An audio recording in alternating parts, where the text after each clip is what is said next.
Before we get started, remember to always be safe and definitely try this at home. As far as safety goes, remember to use jack stands and never trust those weird axle stand things. You should always also wear the proper safety gear. Today we should be wearing safety gloves and goggles. Remember also, don't ever get under a car unless someone else is there to help in case of emergency. Now, let's get right into the video. Hello, welcome to our first car repair video.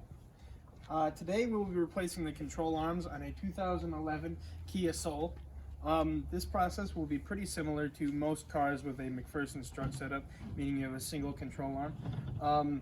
But every car is a little different, so if you don't know what you're doing or something looks unfamiliar, just take it to a mechanic and let them do it.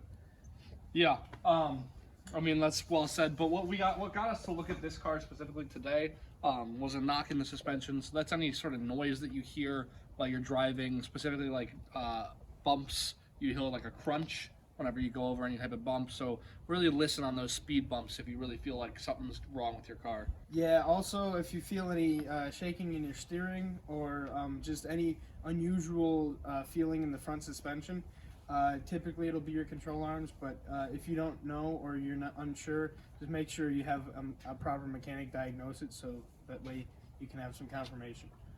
Yeah. So do you want to give them a real rundown of what this control arm is? It's just a piece that holds the bottom of your strut in place, like horizontally, so that way your wheels don't just wobble around while you're driving. So if any of these bushings or the ball joints go bad, you'll definitely be able to feel at least somewhat of a wobble in your steering and in the front suspension. Which could be very bad while you're driving on the highway. Definitely very bad. So let's get going. Yeah, let's get into it. All right, so the first thing we do is we take off the wheel, and if you don't know how to do that, you probably shouldn't be doing this. But the next thing is we want to take this out from the wheel hub, and this is just clamped in there by like a clamp joint, which Collin is now trying to remove under the car.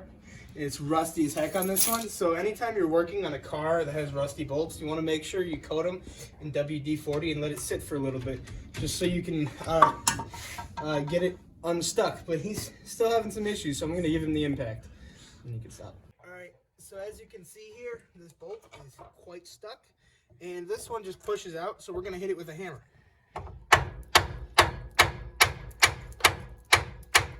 Make sure you're not under the car when doing this, because it will produce a lot of flakes and crap. You don't want that in your eyes. Alright, so now we have the ball joint out and the bolt that goes through this bushing out. Now we have to take out this third one. It's a little bit more complicated because there's a nut on top that goes through a bolt. And to get the bolt loose, you have to hold on to the nut while you're loosening the bolt. You can't just turn the bolt or else it'll free spin and it won't come out. So to do that, you're probably going to need two people. So I'll help Collin now. All right, now that we got that bolt loose, we should be able to just wiggle this a whole bunch and pull it out. And then there you go. Just do the reverse to get it back in and you're all set.